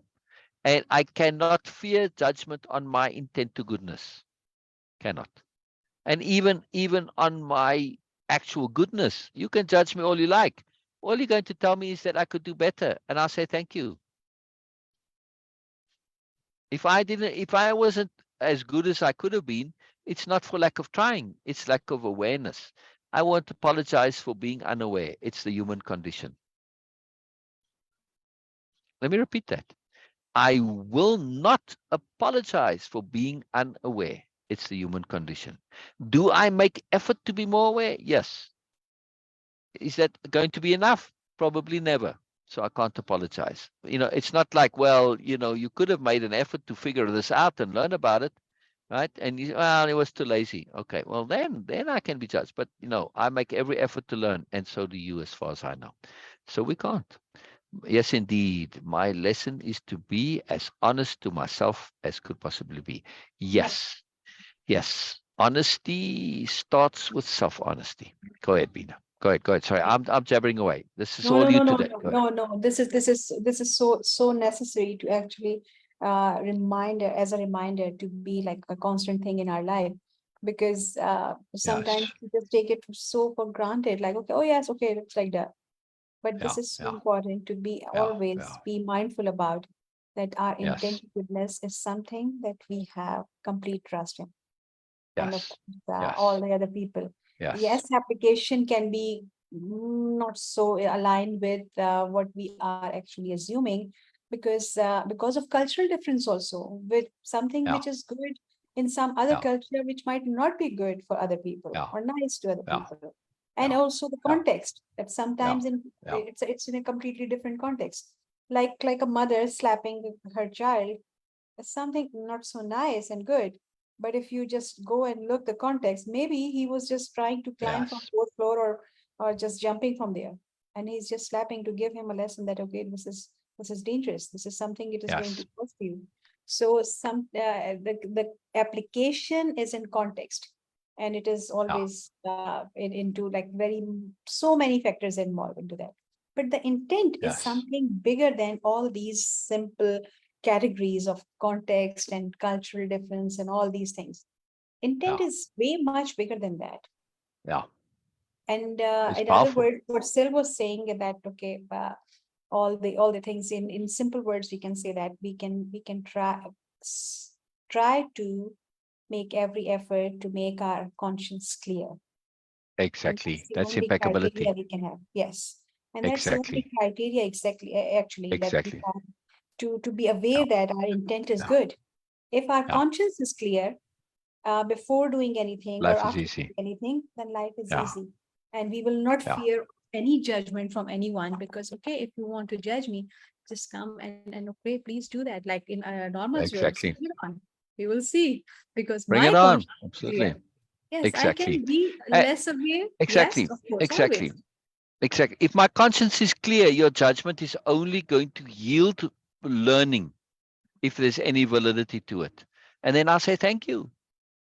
Then I'll say Yes. thank you. If my conscience is clear, all I get is learning. I want to make a big point here, Ymilse. I want to really make a huge point. I want to go a little deeper on this point of honesty and self-honesty. So Maybe you know, maybe you don't know, but others do know that all the programs and courses I have, Way of Impeccability, the Morness project of what this we're doing is a thing, even though we aren't doing it as a program. The story, it's in a program form. But the programs and courses that I have aren't just like usual courses and programs. It's not just the broadcasting of information and you read it and then you're supposed to learn. No, no. It's very, very interactive, right? It's that back and forth all the time, right? And now, so I have a program on how to take Way of Impeccability and Morness project courses and programs, right? So I'm going to go through this. I'll put the link there. It's a public thing people can go, because this is about, and I want to show you now, right, on our theme today of learning how to learn, right? So how to take the courses. Learning how to learn is the crux of learning. It's the opening quote here. Right? It's a quote from one of the new nobility, probably a Biella quote. Right. So this is what this is all about, right? In the bigger overall. So it starts off, okay, there's the contents and the intro, and I'm going to skip about the program promises because that's not potential here. I mean, not pertinent here. And we're going to come, yeah, right. So now we get to the core of how to take and do the course and program contents. Doesn't matter which course. This applies to any course, but these are my criteria in the way I do it. Yes. There are 9 tasks of doing. Look what task number 1 is. Self-honesty and honesty. I've seen this many times. Those come to the course, they don't have self-honesty and honesty, and they don't go anywhere. Forget about it. You cannot really grow as a person if you don't have self-honesty or honesty. Because, and this is where I want to come to this big point, right? I'm going to come to your point in a moment, Elizabeth, Ymilse. Why is self-honesty and honesty so crucial? Because typically when we are a bit blocked with learning, it's because there is an awful truth somewhere which we refuse to face in the first place, and secondly, to deal with. And unless we have excruciating self-honesty, we are unable to face and deal with those awful truths. But once we are able to do that, and self-honesty and honesty is our default, we're going to persist. No matter what it takes, we are going to persist. We're going to keep on learning no matter how unpleasant or ugly it may be. And of course, when we do this magic, that pot of gold at the end of the rainbow, even though it was not a fun rainbow, it may have been a very ugly rainbow. But when we get there, we then, once we actually face and deal with the awful truth, it becomes the awesome truth. And we realize that all our fears were just ideas, empty fears. Yeah. So this is very key, the self-honesty and honesty. And then, of course, there's all the other things, repeat backs, takeaways, dictionary of power, toss, and zoom, all this, right? So there's more to it than doing here. But it starts with self-honesty. That's the key block. If that's not there, forget about the rest, right? It doesn't matter. And then I'll post a link in a minute. See, it's got about capital R receptivity here and making sense of things. And there's a bit more underneath, and another quote here. Understand the bubble, understand the context. So this is just, it's brief, but it gives in a bit of detail, right, on this. And then there's more at the end. So there's just understanding about learning. This is a profound thing. Yes, it's a profound thing. It's a very big deal, and it's all tied to our theme today. So this point that you bring up, Ymilse, is wonderful. It's so pertinent. It's so relevant. It's so magical. Very cool. Beena, will you please read Elizabeth's comment there? Okay. I need to go back to there because I closed I'll do screen share and then you can see it's on the right here. Can you read it? Is it big enough? Yes. Okay. Interpretations are tricky. I think a person's filter, how they see or choose to see, affect what they hear and how they communicate. Maybe this is part of strategic awareness or deliberate association. If we are, okay, untrusting, this is, I'm not, yes, untrusting. But often we need to clear all of it and be more open to see, okay, to see more, you need to just Exactly. click on it. Exactly. To see more. Yeah. So, no. She's saying be open to see more. I Okay, already clicked okay. on the I see was more. assuming that Yeah. it is Yeah. from your side. Yeah. Well, and I'm assuming typically Elizabeth is very diligent with the capitals, and I suspect this may be a capital M more, but maybe not. Either way, it works. So this is exactly what I was saying, right? That there's filters.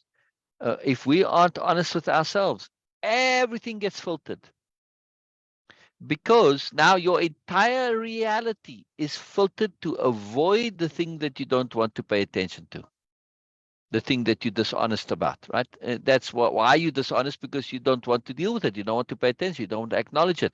You don't want it to be true. So if you're going to now essentially deny the truth of something, yeah, and because everything in the world is connected to everything else, you now start to filter the entire world to exclude that and anything that might lead there, that put you on a path there, that might accidentally connect you to it, and everything. So you end up living in a distorted world. And this is interpretation. When we have absolute honesty, our filters start to fall away and we start to see things for what they actually are, rather than what we wish them to be, what we assume them to be, what we expect them to be. All of those are filters. Yes. Yes. When I'm honest, I see it for what it is, not for what I want it to be, what I'd like it to be, what it might be, what it's convenient to be, what I'm comfortable with it being, etc., etc. Right? Awful truth is on the menu. It's not excluded.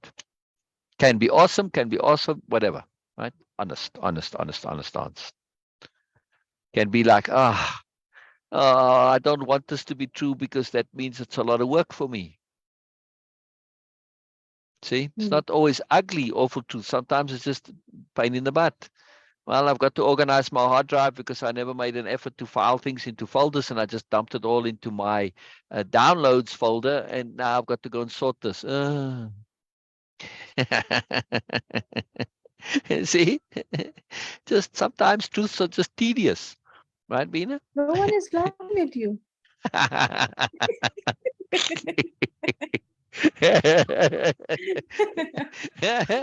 I'm teasing beautiful Beena, yeah. So this is a great point that you bring up. Yes, this is why honesty and self-honesty is so important. What does Ymilse say, Beena? Yes, please read that because sir, I cannot Oh, read. I see. Oh, it's still small. Okay, but Ymilse put it in all caps for you, even. Yes, that's what I gathered about these meetings and my not being able to participate on time. I love the truth. The uglier, the better for improving the self. Wow. Wow. Very appropriate caps. Yes, I love the truth. The uglier, the better for improving the self. Absolutely. Absolutely. I And must say after a that while, I yeah, must say, Ymilse, that you are such a brave person because it's yeah, not easy. It's really not exactly. easy, and I can say that for Exactly. myself that it is not easy Exactly. to face that ugly truth. I don't like to use these terms because it just emphasize on the harsh reality of this. Uh, so I always try to use some other words for that, and also that it doesn't feels right to me to say it for other person. I can say it at least about myself, but saying it to other person, it doesn't sounds right to me that okay, it's too harsh. But it's not an easy thing. It's not an easy job to actually do that.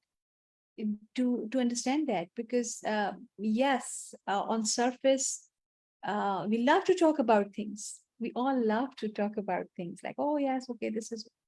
But when it comes to really acknowledging that, okay, oh, this is this. I was an incubus at the time, which is, of course, we all were and we all will be, as compared to, because they'll always say that as comparison, because the whole human mindset is designed in a way that we learn things and we understand things by comparison.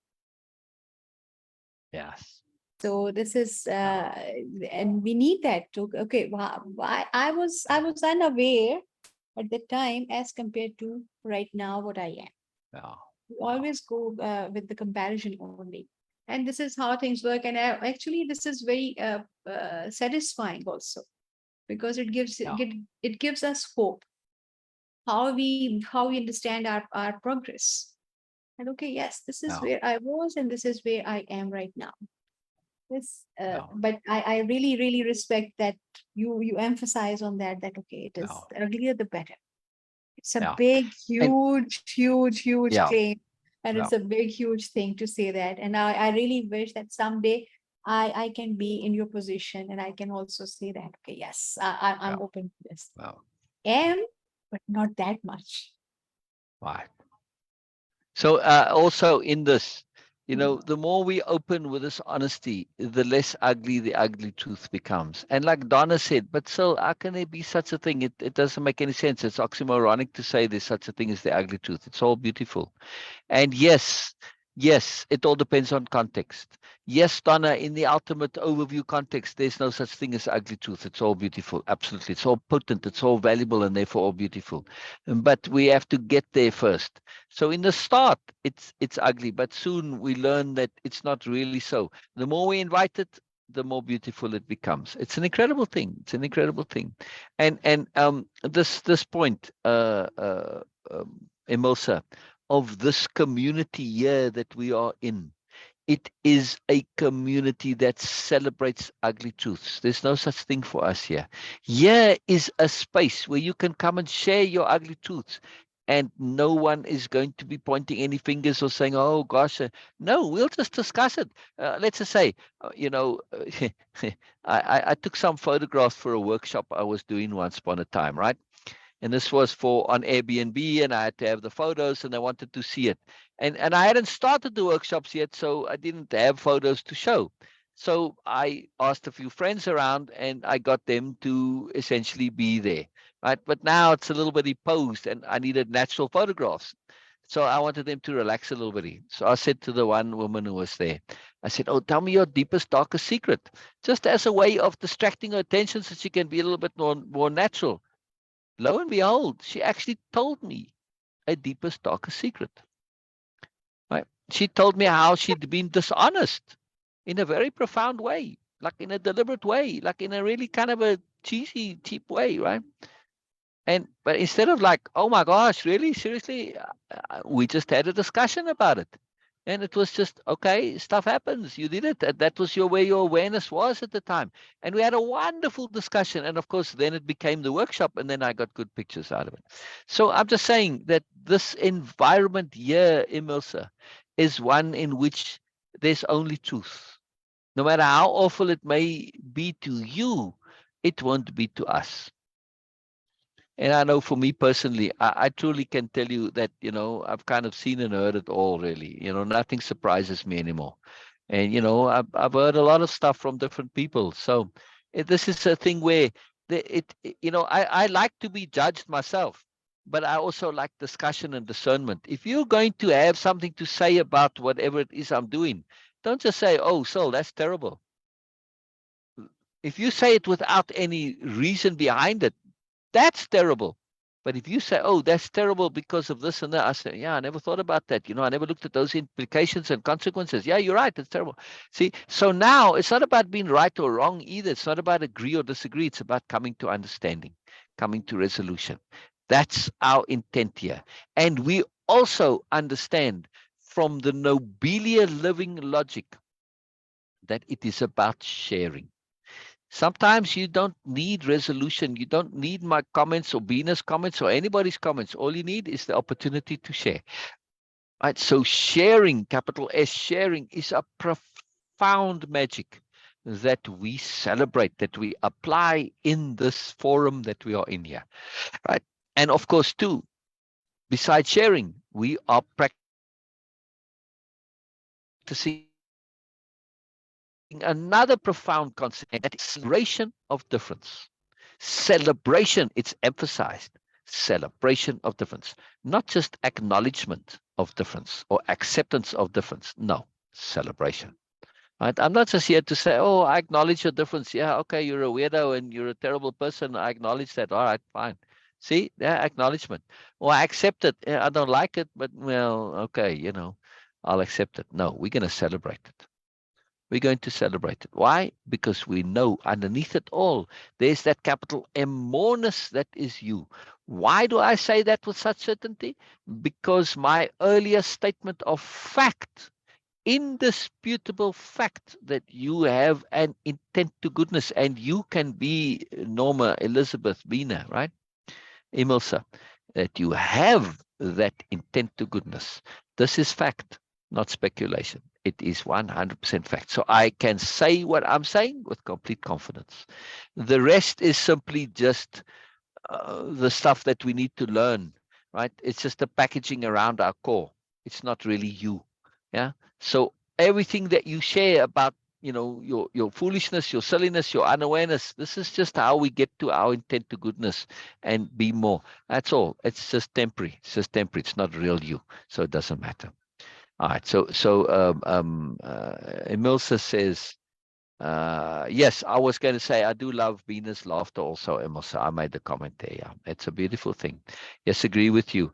I take care of people's sensitive ways, but I don't mind for myself. Exactly. And we have to be very cautious with this, that we don't be overly sensitive to people, because then also you are creating a climate in which you are legitimizing that sensitivity. So when we just like, oh yeah, okay, so this happened, and yes, your husband died. All right, your husband died. That was 20 years ago or 10 years ago. All right, I don't have to say, oh, sorry, you poor baby. See, so we have to just assume also a little bit sometimes that people are a little bit more grown up than they might be. So we give them benefit of the doubt. It's a particular skill of the new nobility. They do this quite deliberately, right? They assume the Morness and work from there. So yeah, exactly. But this is a profound thing to realize, that you are more. And Ymilse, we get to another profound topic here. When we understand we are more, we have to take responsibility for that. Yes. This is the whole story about the new nobility. And look, the main character at this stage, Biella, and is still an aspirant, actually, technically, even though she behaves like a new noble. And it's a very particular part of the story.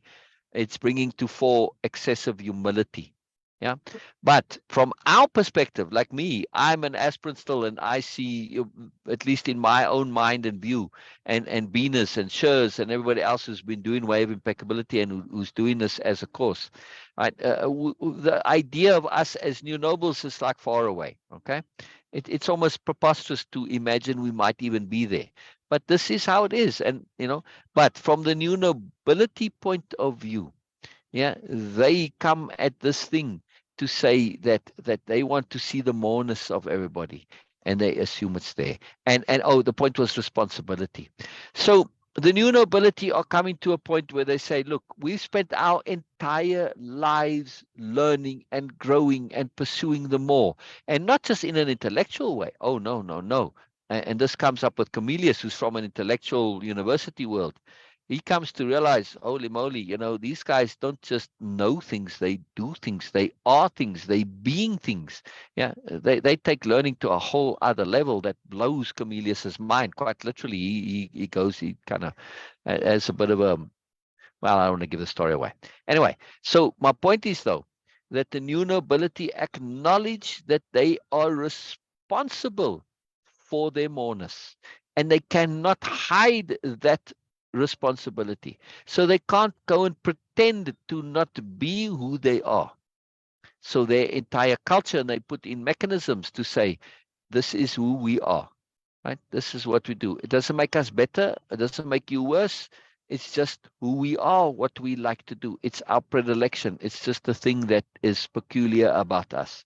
But they're taking responsibility for their moreness.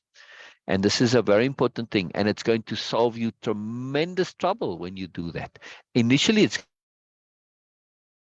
going to be very difficult, especially with people that because now you're going to come from a whole different stance and perspective and share everything very differently.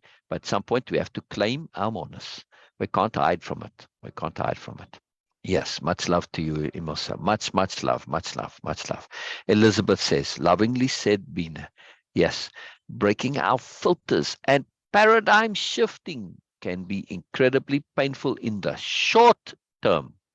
I'm emphasizing short. in the short Yes. term, but worthwhile in the eternal. She didn't say long term, Elizabeth. She said in the eternal. Eternal. Profoundly significant. That's Nobelia thinking. That's how they think there. Yes. Massive context. To just say long term, well, okay. But when you think of in the eternal, holy moly, what does my little bit of discomfort matter? See? Yeah. But worthwhile in the eternal, which is why the unusual and rare values matter so much. Yes. Yes. And why anomalies are so important. Thank you so much, Elizabeth. Yeah. And I just want to add something here. And thank you so much, Please. Ymilse also. That about the topic of self-honesty and honesty. Yes, Yeah. I do feel that, okay, yes, sometimes, Okay. So before you get going on this, yes, hands up for everybody who wants tea or coffee. I'm going to be making some. please. Okay. All right. Okay. Okay. So start again, please. Start again, please. So I can give you So my full about this topic concentration. of honesty and self-honesty and the importance of self-honesty, especially when I shared that sometimes I do feel like, okay, yes, it's too, it becomes too uncomfortable, and especially for others. This is who I am. But I shared that with complete honesty, that this is where I feel that I need to improve. I shared my lackness there, and I shared it with my, and also why I was able to share that because in my understanding, I am completely honest with myself that there is a point where I need to improve. Of course, in every aspect, Yeah. we all need to improve, and I need a lot. I'm improving putting every effort to improve in every aspect of my life Yes. and myself. Very literally. But Yeah. but it is important to also be aware that application is the most crucial thing for the way of impeccability and all more than its project. That when I said that, okay, yes, we are talking about honesty and self-honesty. So I was self-honest with myself that yes, there is an aspect where I need to work on. And I was honest with you guys and I shared that. This was the application right there for me to be honest and self-honest. So in that moment, Yes. I was doing my application also. Yes. This is again emphasis and focused attention and repetition. Focused repetition is the key for learning and growing for me. Yes. And as Syl was mentioning about, like in these gatherings, we can share. Um, I have heard so many stories which were unbelievable for me. So profound stories, not only painful and sad stories, but also unbelievable profound stories Yes. from people, from participants, from Yeah. other Yeah. people also. Yeah. And it doesn't make any difference to the concept or the idea of those people for me. Even they Correct. become more for me. Literally, Exactly. yes, those Exactly. things were unusual. Those things were new for Yeah. me. Many things Yeah. in my life, but it was not like, oh, this is weird. Nothing was weird Yeah. for me because I know that my exposure was limited, my awareness was limited, and Yeah. people living human being like me, they are going through a lot. They have explored a lot, and sometimes universe just creates some situation. They become exposed to a lot of things which might be like completely anomalous, unusual, weird for some people. But in this environment, in this community, nothing is weird. Things just happened, and we accept and acknowledge, and we learn from that, and we grow from that, and we accept that, okay, these are the things. We don't deny that, oh no, it was all wonderful. No, it's sometimes things are not wonderful. Things are not just like that. But always, every situation, the learning process can be wonderful. The situation, the incident might not be wonderful and all good for you or for anyone, but the learning and the process of learning can always be wonderful and Exactly. amusing and exciting. So that's why I just love this whole process of I can share Yes. everything with you guys. Like today, when Sil says, okay, so today Beena is going to do that. I had no Yeah. idea even a second before that this is going to happen. I had no idea. Yeah. Yes. And I said, okay, let's do this. I Exactly. if I would have any hesitation, any false perception, if I would have created for myself on you guys, I would be horrified with that. Oh, I'm going to be exposed. I'm going to make mistakes, and then everybody. No, Ah, but this is who I am, and oh, this is the place where I can be exactly. myself with all my improprieties, with all my mistakes, with all my blunders, and still I can be celebrated as Beena. Yeah. This is so wonderful. I Yes. can be myself and still be accepted and acknowledged by you guys. And Yeah. same for everyone. So Yeah. this is the whole concept of the Nobelia community, and this is the whole Exactly. concept of this sales community also. Yes. Yes. Yes. You know, we're creating a community not that is dependent on following certain beliefs or ideals. No, it's not a belief dependent community. No, it is dependent on our understanding that the mechanism of community itself is radically, profoundly different. It is a community where sharing is paramount, where openness is paramount, where honesty is acceptable, open, encouraged, allowed, and not a problem. You say, I can honesty, most interactions, honesty is not welcome. Here it is. Plus, here we are celebrating difference. So as Norma says, everyone here is loved. Everyone here is loved. Yes. Everyone. Everyone here is loved. No weights or scales. Yes. Because we celebrate difference. We celebrate difference. Don't just accept and acknowledge. No, celebrate. So everyone is loved. Doesn't matter how little or how much you know. What difference does that make to love? I don't love a baby because it knows a lot. Doesn't know anything. It's a little ignoramus. Right? All Yes. babies are ignoramuses. Total ignoramus, but we love them. See? Exactly. And she says we must love ourselves as well. I'm going to throw in there, Norma. We must love ourselves as well. How can we not? Because you are me. You are me. And I am you. We're all parts of the whole, right? And we've taken different paths, that's all. So we aren't the same. We are different, but we are still part of the same whole. So you are me. You just took a different path. And I see that I could have gone that path. And I learn. I learned what you is valuable on your path. I also learn what is from your path that as well. I'm glad I didn't take that path because, man, you got some tough lessons that you got to learn. See? So we learn in many different ways. This is the magic of difference, right? And I get to know, oh, but me, I prefer this path than the one you're on. Or maybe I say, next time I might walk your path. That's a much more fun path. Yeah. See, so we get to understand who we are through the enjoyment of others, through the celebration of others. I'm going to Nobelia for my holiday. Yes, absolutely. That's where I holiday too.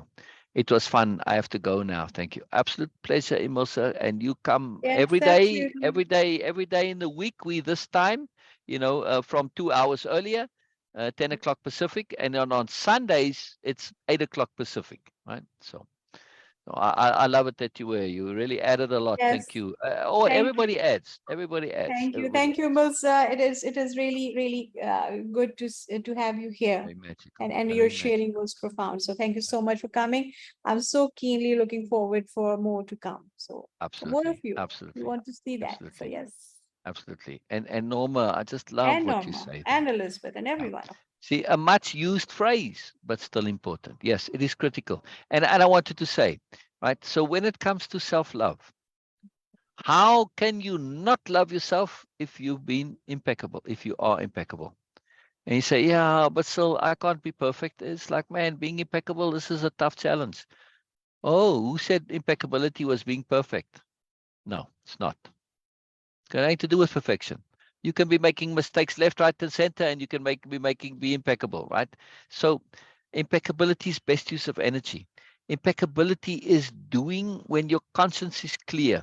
So you do as much as you know how to do, and you do a little bit more, and you do some extra, and you extend how much you learn. You take your best and you improve on it. Yeah, but you're making that effort.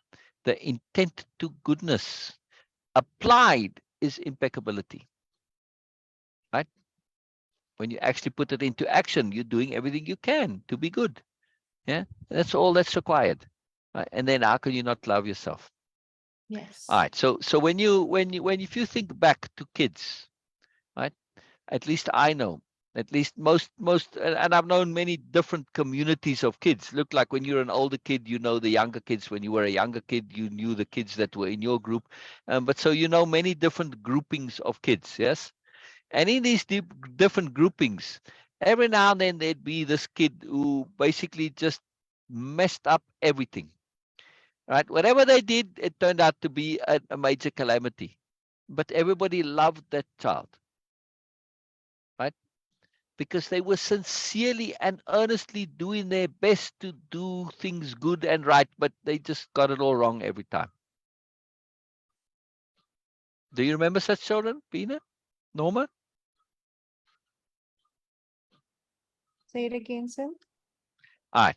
So in I remember whenever I was at least when I was growing up, I had more connection to groupings of kids, like different standards, different classes, different schools, whatever, right? And somewhere along the line, they weren't in every group of children, but every now and then you'd have a child that would make every effort to do the right thing, to do good things, and they were sometimes they're a bit creative and they got ideas in it. But whatever they did doesn't matter, even if it was a simple thing like you say, oh, sweep the house, and then you come back and it's the house is a complete shambles. What happened? And then they'll explain. Somehow that child just managed to have everything go and end up be a complete mess. But they were always utterly sincere and they made tremendous efforts. They actually did too much sometimes, and this led to the things turning out.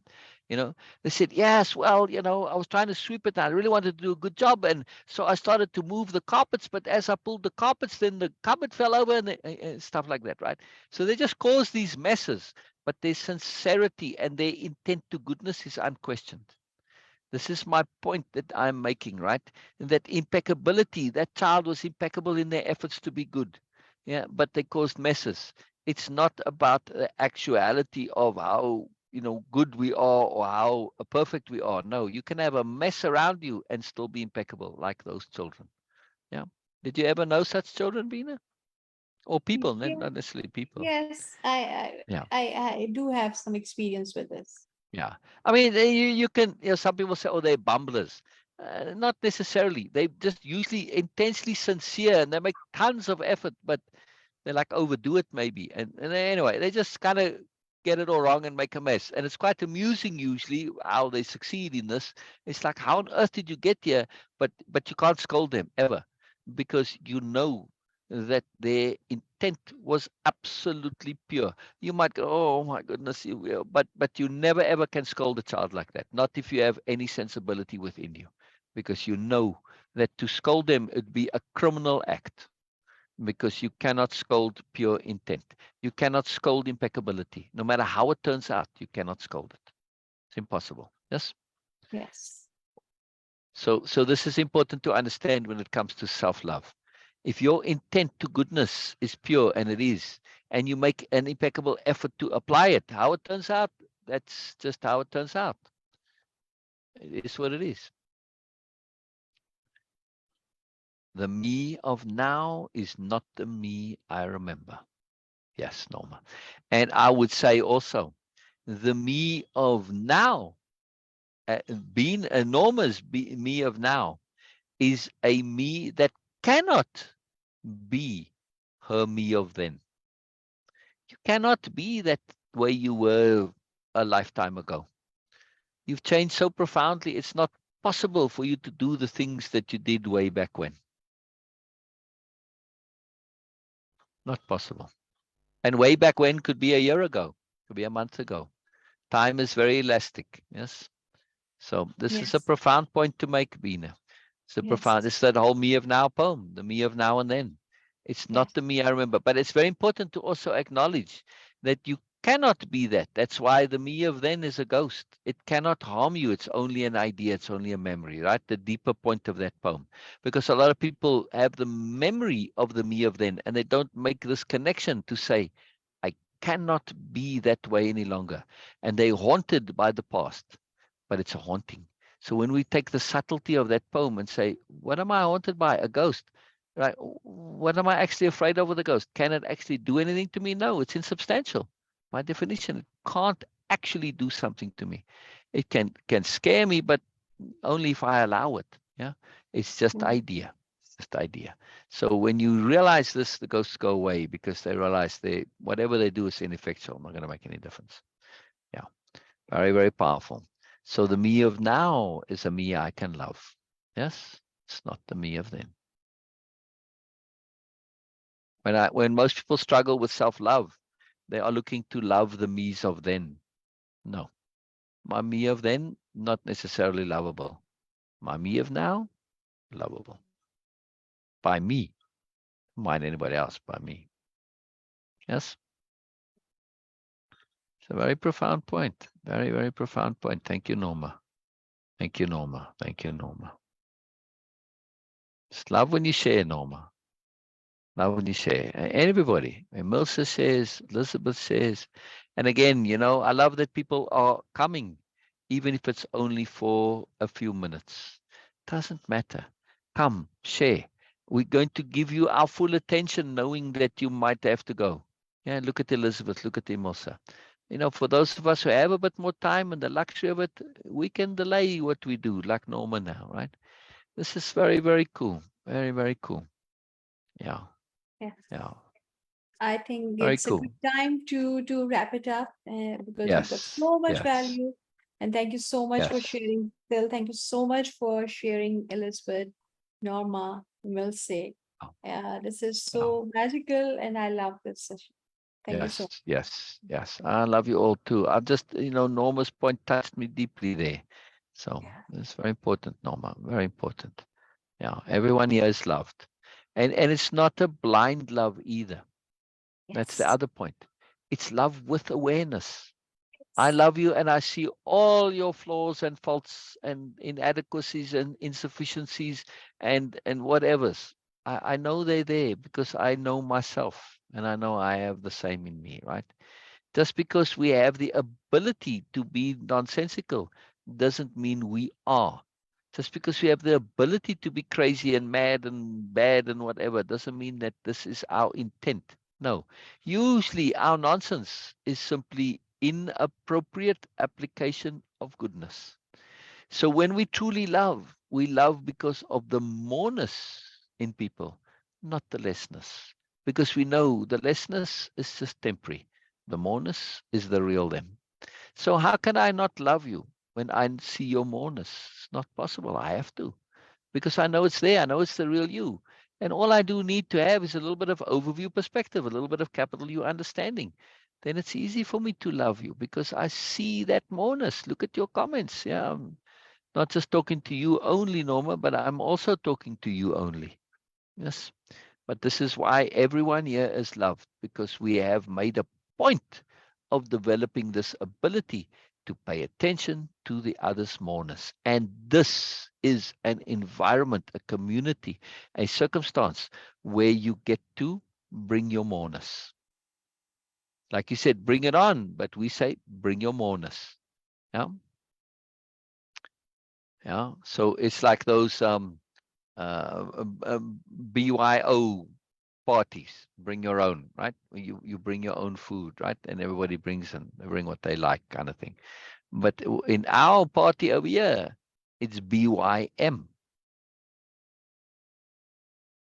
right? Bring your moreness. It's a moreness party. You like that, Beena? Yes. Bring your moreness. Thank you, dear Norma. Thank you, dear Norma. Yes.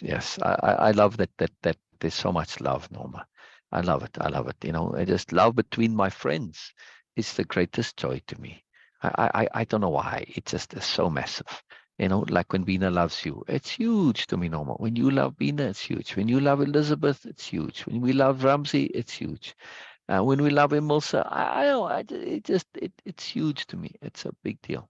So yes, love you, Norma. Love you, Norma. Okay. We'll end on the loving Norma. Anything to Yes. add, Beena? No, thank you so much. And we are so keen for tomorrow, and you'll see and hope to see you, Elizabeth there. Hope to see Ymilse, Ramsey, Norma. Of course, you are going to come. We are just taking this liberty, and of course, everyone else also. So thank you so much, everyone. Thank you, Syl. Bye for now. See you tomorrow. Bye-bye, everybody. Bye-bye, bye-bye, bye-bye. So I'm going to end meeting for all, and then I'll restart immediately.